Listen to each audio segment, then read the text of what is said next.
మిత్రులందరికీ నమస్తే. ఒకసారి ఈ వీడియో చూడండి. అన్నం తినేవాడు కోడిగుడు పెట్టడం బుద్ధి ఉందా లేదా? చదువుకోమని లేదా వెళ్ళిపోమని చెప్పు. వాడు పోయినా వాళ్ళు తెచ్చుకోలేదు మానేమనండి.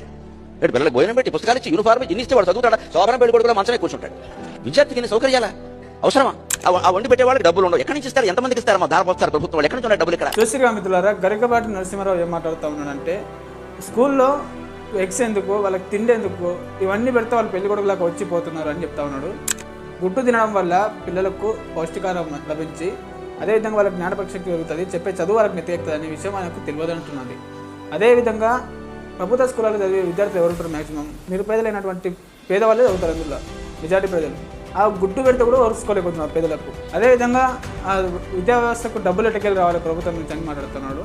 డబ్బులు లేకపోతే మరి కార్పొరేట్లకు డబ్బులు ఎట్టబోతున్నాయి, అంబానీ అదానీలకు డబ్బులు ఎట్టకెళ్ళి పోతున్నాయి. అదేవిధంగా గుళ్ళల్లో వచ్చే డబ్బు అంతా ఎక్కడ పోతుంది? మరి ఇదంతా డబ్బు ఈ విద్యా వ్యవస్థకు వైద్య వ్యవస్థకు పెడితే ఏమవుతుంది? ఇది తెలియదా మీకు? అసలు మీకు దేశం మీద ప్రేమ ఉన్నదా? ఏదో ప్రవచనాలు మాట్లాడుతావు, ఏదో 4 మాటలు ముచ్చట్లు మంచిగా మాట్లాడుతావు అని సమాజం మీద మిమ్మల్ని రెస్పెక్ట్ ఇస్తుంటే మీరు మితిమీరిన సోయితో మరి అందరినీ వెక్కిలించే విధంగా మాట్లాడుతూ ఉన్నావు. దయచేసి ప్రజలారా, వీళ్ళ డైలామాల్లో పడి మనము విపరీతమైన నష్టం, మనం కొన్ని వేల సంవత్సరాల నుంచి మనము నష్టపోతూనే ఉన్నాము.